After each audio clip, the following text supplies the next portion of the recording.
Here we go. I hear myself. Hello. Mine works fine. Maybe you should turn me down a little bit, PF. I may be a little hot over there. Okay. Do you have your hearing aids in, Patrick? Or No, oh, that's the problem. I just love to hear what you have to say. I don't want to miss anything.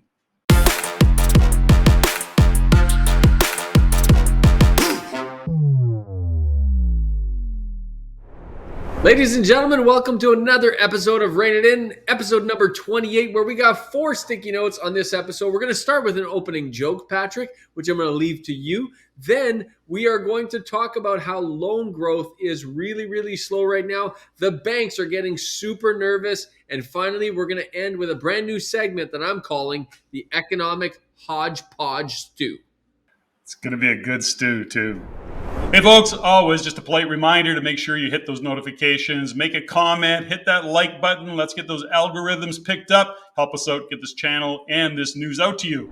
All right, Patrick, most of the time you and I try to be funny. That rarely happens. People typically laugh at us, not with us. But I don't know. This is an opening joke that is actually quite good. But I can't steal your thunder because you found the joke, and it's all too real, but quite funny nonetheless. Well, you know, at the end of the day, globally, our government is a laughingstock. And certainly since NDP and Liberals have formed that coalition, you know, we often refer to the government as the Liberal NDPs. But guess what? Latest polls show we got to reverse that. It looks like it's the NDP Liberals. And how embarrassing has it got to be for Trudeau to have Jagmeet Singh pass him in the polls? Oh, my gosh. I mean, it is really the blind. I don't know, leading the blind, following the blind. I don't know. It's a mess, but it's good news is that I think come next election, we're going to get back on track with some leadership. Let's hope. But this graph we got here up on the screen is the recent polling as of November 24th.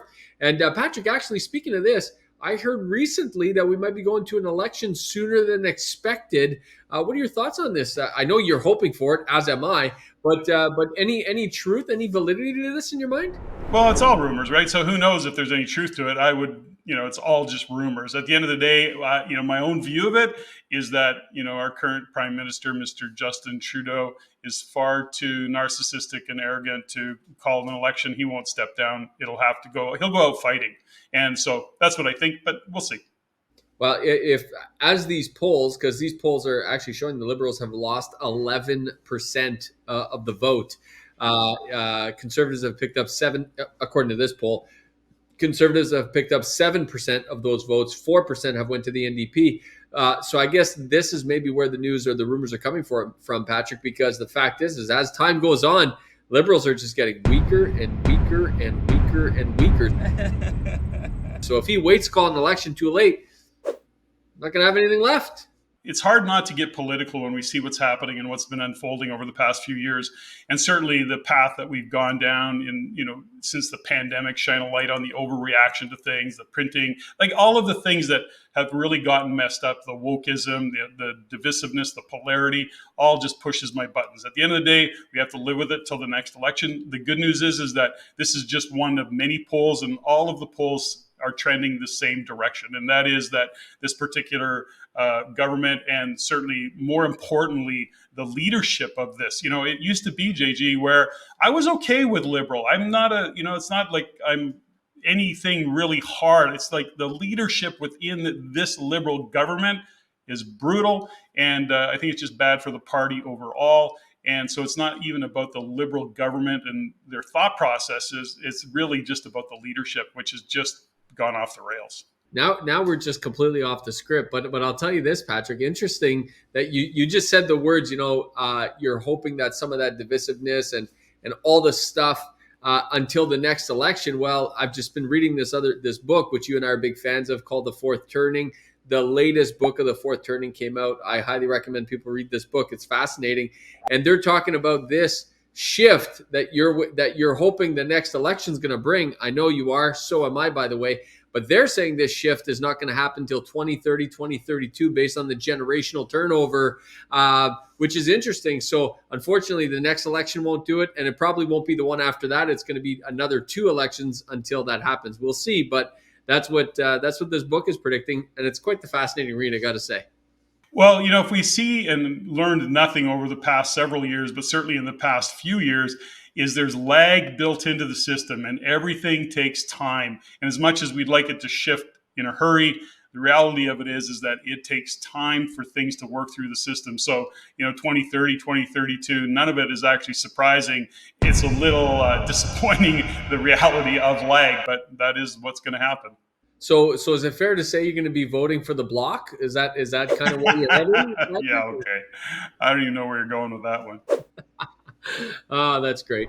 Okay, let's get to our second topic, Patrick. Our second sticky note for today. The big banks are getting nervous.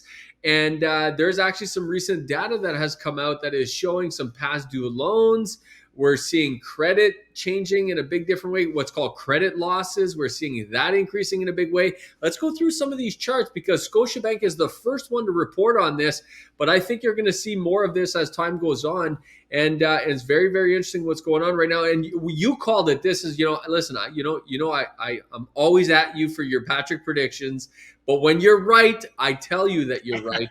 And you did a couple, I forget how many months ago, I think it was probably August, September. You talked about how the OSFI was starting to tell the banks to increase their reserves because you said some of these credit losses are going to be hitting the banks hard towards the end of this year. And now this data is coming in. So a good Patrick prediction. Let's give Patrick that point. Check one for Patrick. Yeah, it wasn't quite a slam dunk, but this is pretty easy to foresee when we look at what's going on in the world, when we look at what's going on economically, understanding the impact of interest rates differently than just cutting back on CPI. When we look at the cost of living, the cost of taxes, all of these things. So this is actually pretty easy to foresee what's going to happen. What's interesting about this, JG, is Scotiabank was the first to start to publish these numbers and then to really increase quite dramatically their reserve fund, but all of the other banks will follow. It's to say this, the banks are very pessimistic. They're very cautious about what they're seeing into the future. Now, hopefully they're wrong. Just because the banks are doing it doesn't mean it's going to come to fruition, although generally they're pretty good at making these calls because they're seeing the data in behind the scenes. They're seeing what is happening. I agree that this will, in fact, be necessary, what they're doing in terms of increasing those reserves. But I think that we're starting to see, as you look at this, you look at mortgage payments lagging, or you look at the lines of credit, all of those things that are lagging, people are not paying within that 90-day period of time. Here's the thing. I think we're just at the beginning of it. I think it's going to get far worse. Now, I want to say this, though, Patrick, because you and I are huge about this. I hate percentages for this exact reason, because you look at and this is what the headlines are going to be screaming, and everybody listening to this show have got to understand this. Like the mortgages that are in this graph here, loans 90 plus past due days as a percentage of all loans, mortgages are up 78%, which makes for a hell of a splashy headline. And you can see here, and now, first of all, it has been trending up. As you can see from 2020, end of 2022, it has been slowly trending up and is definitely up, but up 78% because the numbers are so little. We're talking about 0.14 of a percentage versus 0.16 of a percentage. Just drives me crazy, Patrick, how they do this. But nonetheless, you can see the trend, and the trend is clear as can be. And that is definitely something that's not trending in the right direction. But what I would also like to see, when I'm doing my own research, before I freak out and before I start going, down the wrong side of this, I also want to see a longer timeline. I want to see what it was like pre-pandemic. I want to see. Now, I don't have access to this, unfortunately, in this graph, but I just want people to get to get anchored to some truth here, because again, at the end of the day, this stuff is headlines. This stuff ends up in the news. The job of the news is to sell you news. The job of the news is to clickbait you to click the ads, and that drives me crazy. So I just want to give us a little perspective here. Got to put my rose-colored glasses on, Patrick, and give people a little hopium, because if we just listen to this too much, we're just not going to be very happy. Well, of course, and we've said many times that percentages are always are often a misrepresentation of some of the reality. They make it look far worse than it is. Having said that, if you look behind it, the trend is the trend, and at the end of the day, the trend is that more and more people are lagging on payments. And there's a lot of other supporting data. I think we'll talk about a few things around credit cards, et cetera. There are things that are saying is that people are having challenges keeping up with some of the payments. Now, what's interesting about this all, JG, is that it isn't because of unemployment, although some people are losing jobs for sure. We're not seeing a big spike in unemployment. That data isn't coming out yet. The bigger reality is that disposable income, given the cost of living. And I'm going to keep shining a light on some things. CPI hasn't come, they say it's come down. That's layered on top of a lot of things. The cost of food is still up 30, 40%, whatever the actual number is. The reality of it is that food prices have not come down. CPI has dropped. A lot of that was because of fuel prices coming down. But when we look at the cost of mortgages, the cost of a line of credit, given the interest rate hikes, when we look at the cost of food, and I'm just going to keep shining a light on it, we don't talk enough about it, the reality of the cost of taxes. And the carbon tax is an easy one to shine a light on, but it's taxes everywhere. Municipal taxes are going up. Taxes, taxes, taxes. In Canada, we're getting hammered on the tax side of it, and that eats away at disposable income, which means you have less money disposable to pay your bills. This is some of the challenges we're facing, depending on the income levels, of course. Absolutely. So here's a couple other graphs, Patrick, that are interesting. And here you could see Scotiabank's provision for credit losses have gone up. They've brought them up significantly. This graph goes back to Q1 2022.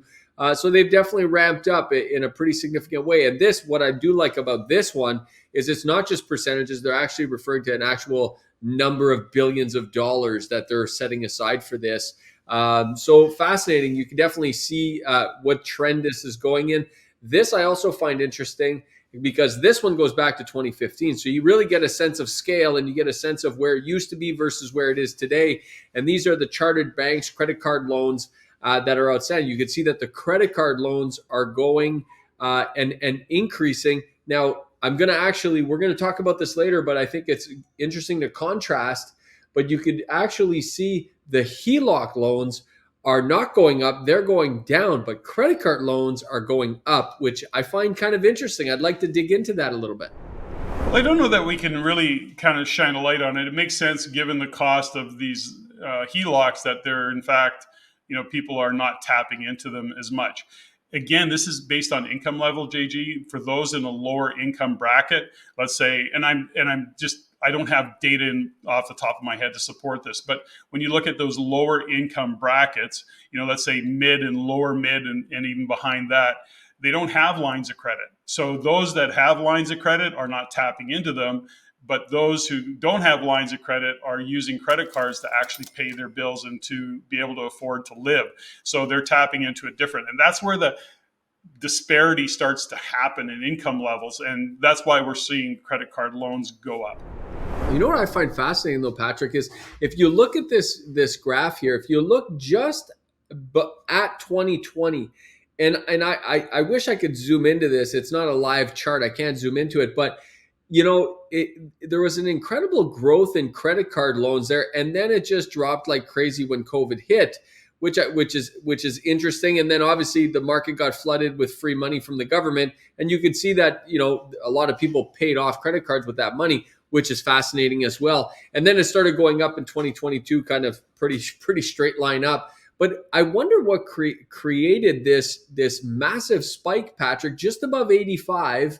And how it jumped up to like 90, 91 perhaps, like from 86 to 91, just at the end of 2019, early 2020. That was before COVID. That was before the shutdowns. Yeah, and we have to go back and look at data back then, but when we look at what was happening in 2019, when we actually come off the tail end of 2018 through 2019, we were actually starting to see a negative shift in the economy, in some parts of the economy. So as much as we've forgotten what was really going on back there, because it wasn't really bad, but it was starting to trend and starting to shift. So that's what was happening in 2019. Then, of course, the pandemic hits and everybody forgets about what was going on in 2019 economically. But if we actually looked at what was happening back then, we were starting to see a shift in the economy that was not positive. So that was what was going on back there. So I'm not surprised, actually, when I think about it.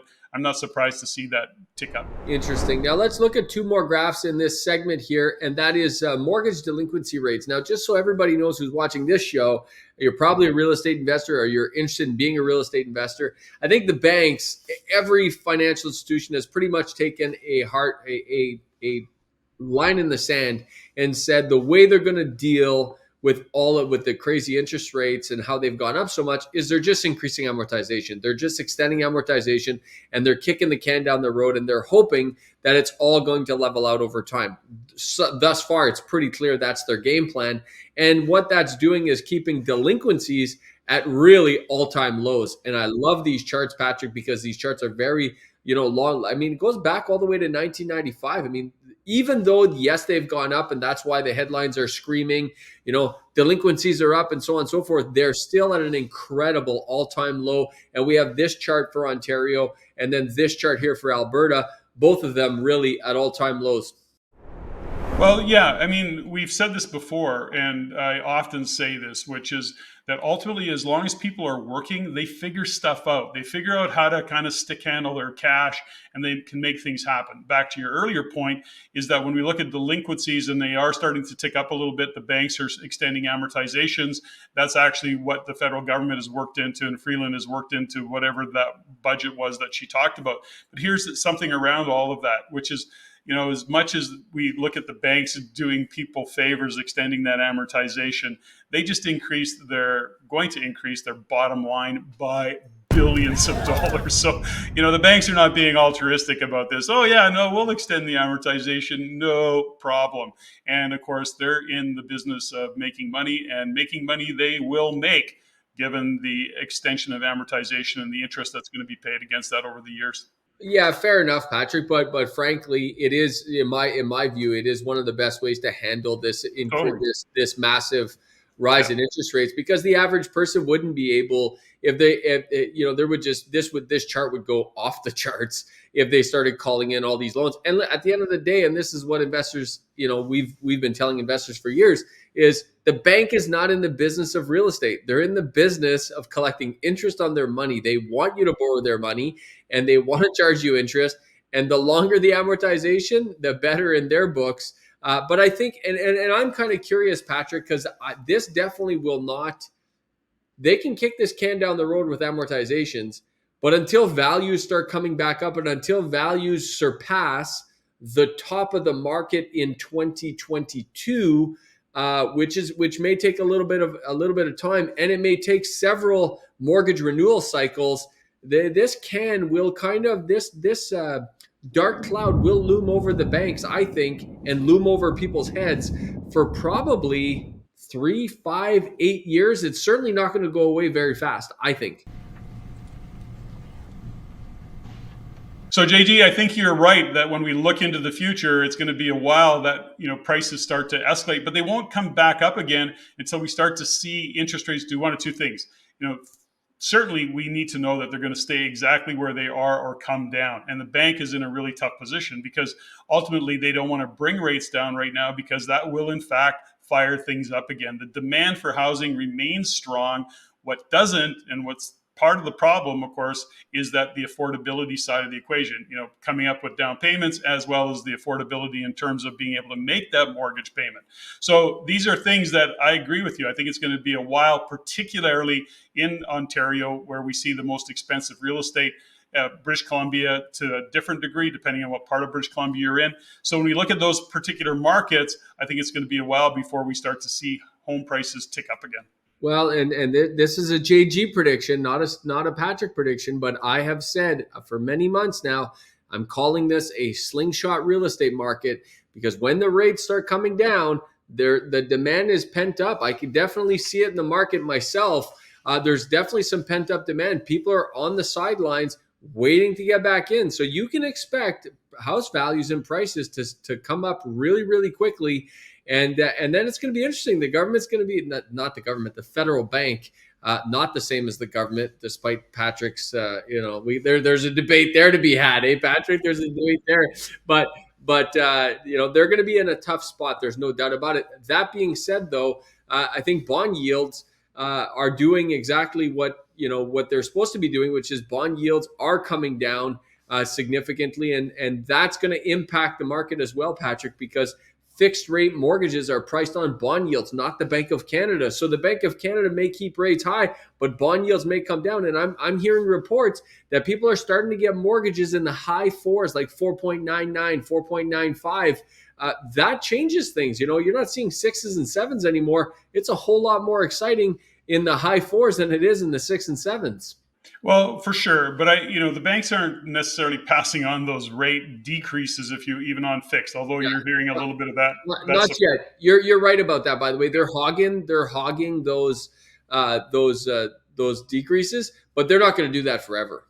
No. But here's the challenge. Let's just talk a little bit about this. I think it's a good point to kind of shine a light on. First and foremost is if they bring rates down, then of course we know that housing will start to take off again, given that pent up demand. We'll start to see big increases in real estate and the whole story will repeat itself. But here's the challenge that we face is that if they don't decrease rates, given the fact that, and we talk about this a lot, is that our economy is debt driven. In other words, we are consumer debt driven. We are driven by what we were doing in the housing market, and we've slowed housing down, and we've slowed builders down, and we've slowed all of that down. Well, now we're going to have another problem the Bank of Canada is going to face, and the government, which is to say, now what do we do? The economy has slowed down. We know that as soon as we, given immigration, given the demand, as soon as we lower rates to kind of get the economy going again, it's going to drive housing prices. So they are in a real quandary in terms of what they're going to do. It'll be interesting to see the decisions that get made. Oh, don't worry about that, Patrick. By that point, the Conservatives will be in power. We'll have better leadership. It'll all be good. It'll all be good. It'll fix everything.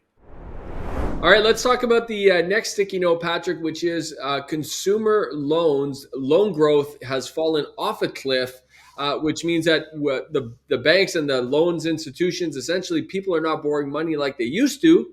Classic, because rates are so much higher. And as a result, as you've all frequently mentioned, this is having an impact on the economy. There's no doubt about it. So they got a couple great charts about this. And it really starts with residential mortgages here. Patrick, you can see the precipitous decline in terms of growth. And this is primarily simply because the interest rates are so much higher. Therefore, people are just not borrowing like they used to. Well, it is interesting because we go back, what will the banks do? What will the Bank of Canada do? When you start to consider that what you just said a little while ago was banks are in the business of making money and they're in the business of putting capital to work. And that means mortgages. Well, when people quit borrowing money, they're not making the money that they're meant to make, which is in the interest payments. Having said that, this increase in amortization kind of maybe offsets that. So it is a very complex. If you try and connect the dots, you'll lose your mind. But ultimately, again, we go back to the slowdown economically that's being driven by, number one, cost of living. Number two, the fact that consumers aren't consuming as much, and that data keeps showing up. And that, in fact, will slow the economy. And it's not just, by the way, it's not just residential mortgages. I've got another great chart here that shows kind of mortgages, the consumer loans, the total. It's all really coming down quite quickly here, Patrick, from its high, which is essentially just at the end of 2022 is where the kind of height of it all was. And this is the percentages on the left. It's always important to kind of, I think, for people to understand the charts. The percentage on the left is the growth. So if you look at where it stands today at the end of 2023, we're kind of sitting, if you look at the total, that gray line there, you're kind of sitting at essentially 3%. That means it's 3% growth from last year. So it's still growing, Patrick. It's just not growing at 11% like it was at the end of 2022. And so from 3% to 11%, or I should say from 11% down to 3%, is a significant drop, but it's still growing. It's not negative. It didn't go into the negative territory like it did, by the way, at the early part of 2020. And that's the only time you've ever seen it go negative on this chart since 2015. And that's only because of the pandemic, obviously. Yeah, but I think there's a couple things you got to pay attention to. When you saw it come down, it was because people were locked down. They couldn't get out to spend money.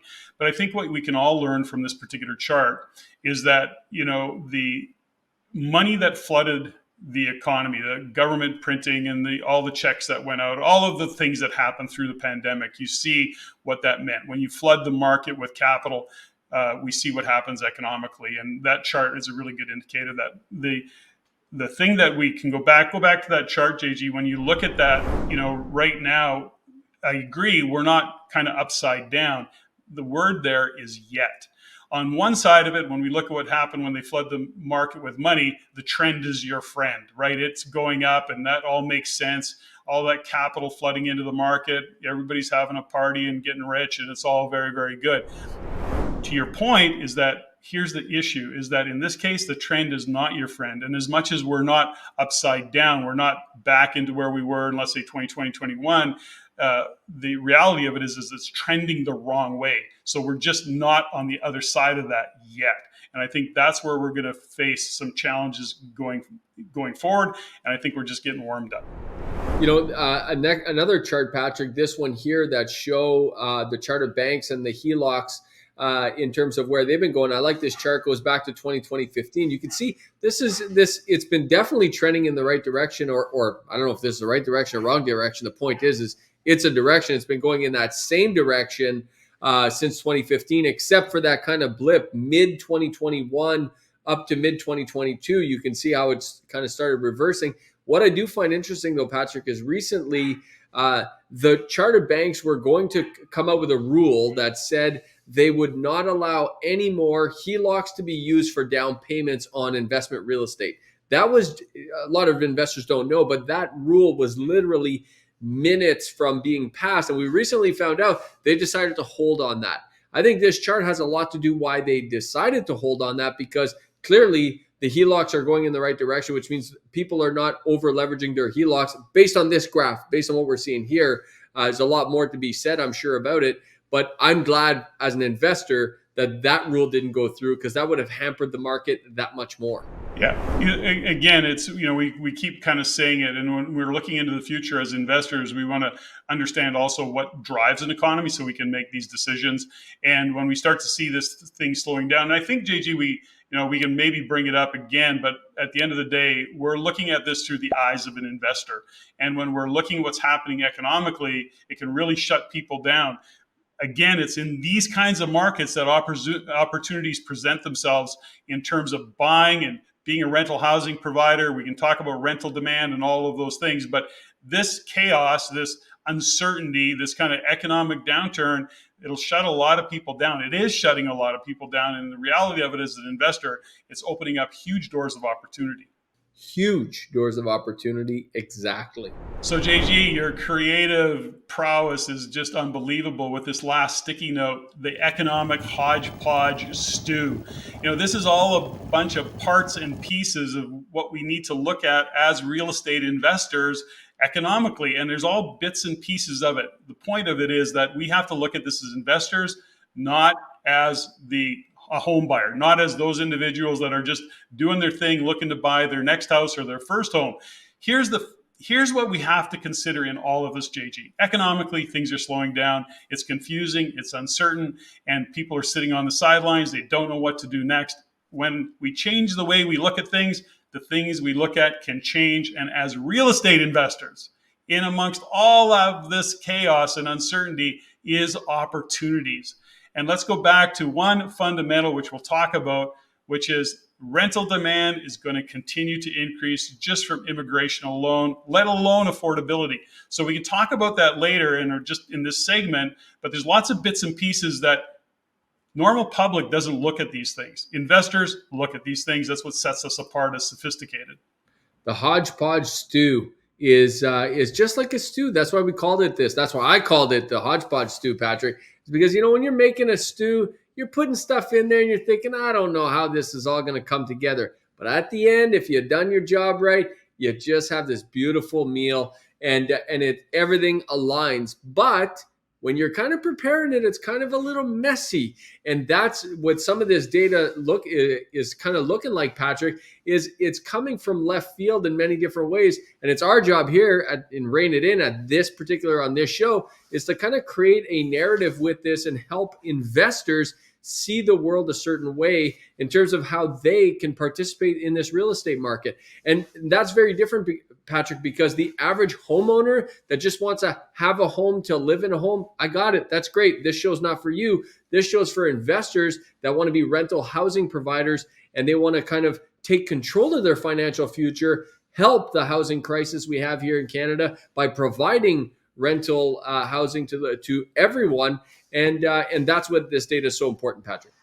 Well, it's interesting too that, when we look at this, and I want to just share this, is that, again, I've said before, I watch a couple of talking heads that are talking about this housing bubble and it's going to crash. And I just listened to one of them the other day that's saying Calgary is so out of sync, people are just being fools.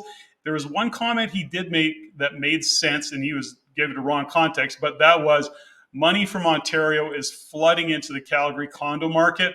And yes, I agree with him in that point. There's going to be some pain in the upcoming years with Ontario investors who are flooding into the condo market in Calgary. It doesn't work that way. Everybody's trying to make Toronto make sense in Calgary. They're two different markets. I've said it 100 times. There, I agree with him. But but you're I mean, Patrick, listen, you're Mr. Alberta. You're single-handedly responsible for Ontario money moving into Alberta. You put Alberta on the map, but you have said from day one to stay away from the condo market. I got to give you props on that one. Yeah, it's still a dangerous market, but you know what? He's having these conversations. Well, prices are ridiculous. Okay, price to income, all wrong. And I'm going, who cares? Like, we can't make that market wrong. What is job growth? Growing. What and how strong is the economy? It's strong. How diversified has that economy become? Way more diversified. So when we look at the kind of economic fundamentals that drive real estate, none of that is discussed in the retail market for home buyers. They're only looking at how much does a house cost? That's it. And will it go up? No, it's got to come down. It's going to be a bubble. Average incomes are the highest in the country. Job rates are very, very strong, and the economy remains very strong. Infrastructure in Calgary remains very strong. Patrick, this economic hodgepodge segment is turning into another Alberta, Mr. Alberta segment. I purposely didn't have a Mr. Alberta segment. Okay, fine. Okay, I'll quit talking now. So why?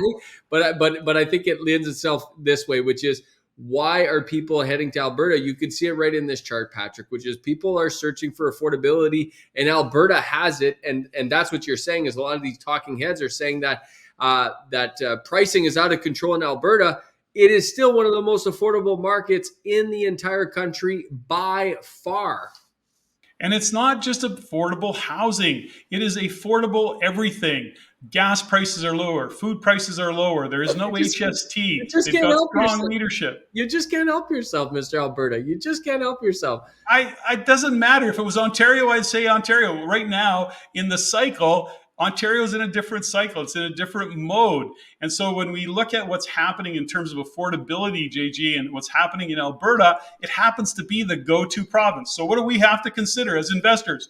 We want to put our money to work. We want to know that it has a future, an economic future, not just living on an economic past. And that's why real estate works in Alberta. And it's also the cost of living. So when we talk about affordable housing, we have to also look at affordable cost of living, and that's why people are moving there. And finally, they got good politics in Alberta. You forgot to mention that. Very good politics. And by the way, jobs. People are moving there because they can go to work. So what's interesting with this graph, now that Patrick's done with his promotion of Alberta again, is that the search for affordable housing and the net interprovincial migration chart you can see here completely just perfectly overlays with what we're seeing in terms of people leaving provinces like Ontario. And by the way, there's the reason for that is because a lot of immigrants come and they land in Ontario and then they go elsewhere in the country. That's a big reason, by the way, why, Patrick, the numbers are so negative in Ontario. And I got a little something about Ontario that I'm going to share with you in a minute, since you're Mr. Alberta. So I'm going to have to play the other side of this coin. But hold on, JG. I want to interrupt just so people are really clear. As much as you see that chart in Ontario and other provinces of interprovincial migration, people leaving, it's not in any way, shape, or form saying that it's a negative growth in those provinces. It's just the number of people that are leaving has really gotten high, but still very, very strong population growth in Ontario in this case specifically. But so part of the reason why it's high is because people, the number coming into Ontario is higher than it's ever been because of the overall immigration in the country. Yeah. So once they get here, then they go out to other provinces a year later, 2 years later, 6 months later, whatever the case may be. So that plays a role in it. Just so everyone understands the charts, right, Patrick? Yes, exactly. Speaking of population growth, Patrick, let's have a quick peek at the this amazing chart on the growth in non-permanent residents. This is a 4-quarter rolling total. Man, this chart just shows the growth. It's astronomical. And what I really like is just this chart goes really far back to 1975. And I also like to see, just again, to understand the data, I like to see the negative periods. You can see there's a period there between the early 1990s to the early 2000s. It was negative. There was the non-permanent residents were not coming in. It was negative. Yeah, so exactly. So we start to see just how dramatic this shift has been for this country, and of course, all of the challenges that comes with it. You know, we were just talking about net interprovincial migration, and aside from affordability, JG, is that finding a place to live. So that immigration that's coming into the country, number one, they got to go to work. And secondly, they have to have a place to live. And then when you look at some areas in Toronto, or I don't want to say in Toronto, in Ontario, like Toronto, there's just a lack of places to live, number one. Number two is the affordability side of it. So we got all of these people coming into this country, which are non-permanent at this point. But here's the truth for it. If for us as investors, we're looking at it, we want to be the rental housing providers for that cohort, for that immigration. So give us this chart here, Patrick. We're looking at actually Canada versus BC, Alberta, Ontario, Quebec, as it relates to sales, new listings, active inventory, and house prices. And you can see, as we always say, real estate is regional. It's not even provincial, by the way. It goes way more detailed than that. But in this show, we'll cover some regionality of the provinces. Interesting how this chart is showing the different provinces and how they operate. Well, I think there's no surprises when you look at this chart and you start to look at what's happening in Ontario. It is really the most expensive market. And I realize that there's a qualifier with what's happening in some parts of British Columbia, specifically Vancouver. But when you look at what's happening in Ontario and the slowdown and some of the sales coming off in terms of prices, it's not really surprising given it was the highest growth market. And a lot of that goes back to what we were just talking about, which is population growth. So now all of a sudden, that market that was driving up, we've got a whole different set of issues. And there's so many little things that are really impacting this market in terms of a slowdown of sales, slowdown of prices, not the least of which is what was happening in the pre-built kind of space, not just condos, but even homes where people they bought houses to be built, and now they're coming due. And guess what? The houses aren't worth what they were when they bought them. Interest rates have, tripled and quadrupled given what they thought they were going to pay for an interest rate. People are actually walking away. So sales and everything is a real mess in parts of Ontario. And a lot of that has to do with the pre-built market, especially in the condo market. And a lot of the buying that was going on was in the anticipation of assigning those deals, as we know. A lot of that is just coming off the rails. So given the size of that Ontario market, given what was happening back in 2021, 2022, it's not surprising that this has come off, but it's really showing up in big numbers. Now, here's another chart, Patrick, on the 3-month change in house prices. Again, you can see the different regions there. Now, for people watching this show, if you want to really get up to the minute or up to the hour, I should say, data, then you should go to di-vault.com, and get access to that artificially intelligent platform, which actually the data there is updated every single hour. And this is a good indication, Patrick, of this is July through October data, which is just coming to fruition now. That's 8 weeks old, Patrick. This data is 4 weeks old. This data is a month old and it's just starting now to get people that use platforms like DI Vault, and I highly recommend DI Vault. That's the one I use. That's the one Patrick uses. We have up to the hour pricing. I had this data, from July all the way to October. I didn't have to wait a month for this to come out. Well, we got to embrace technology, that's for sure. That's coming at us. We may as well get ahead of that wave, which is happening in terms of technology. As investors, it's our job. It really owe it to ourselves and our portfolios to stay ahead and get the most up-to-date data so that we can make decisions. And this is what's happening right now, JG. And again, as we look across the market, you and I are seeing it, the uncertainty and what's happening in the housing market. If you're a retail buyer, it's a problem. And you can really have some sleepless nights. If you're an investor that they're seeing opportunities, there's lots of opportunities to be had.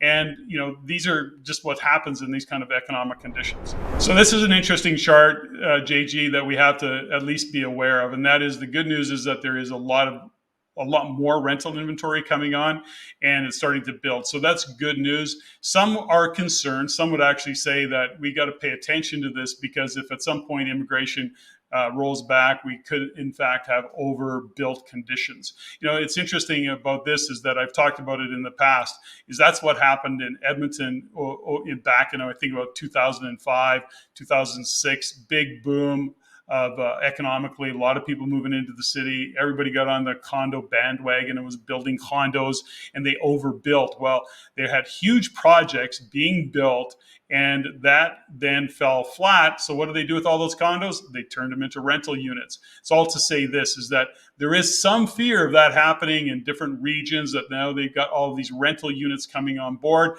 But I think given just the sheer volume of people moving into this country, they're never going to keep up in that regard on the rental side of things. But I think it's something to pay attention to in specific cities. I totally agree, Patrick. Definitely something to keep an eye on. And if you see the immigration trends reverse, definitely I would start asking myself those questions, because this is something that's actually not very prominent. Doesn't happen very often in Canada, because we're so bureaucratically tied to and just locked.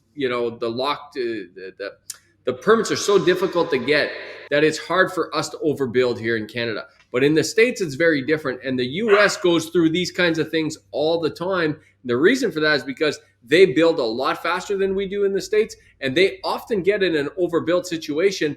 And you saw that in the great financial crisis. That was fueled by the subprime crisis, but it was also fueled by new construction. And it's not the first time that happened to the States. That's happened quite a few times.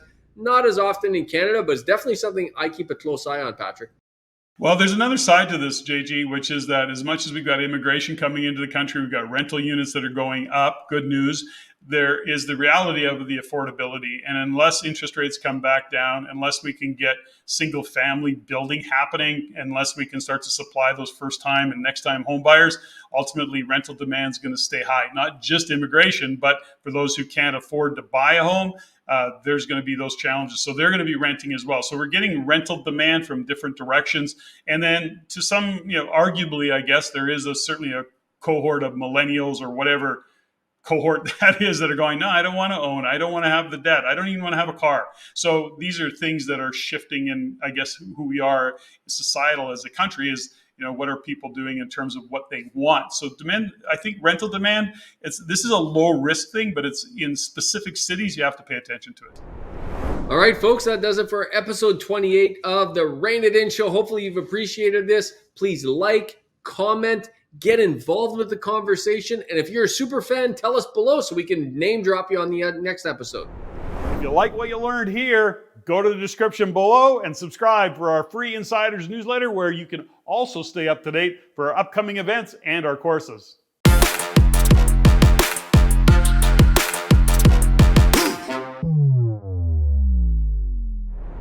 If you want to see more stuff like this, click there.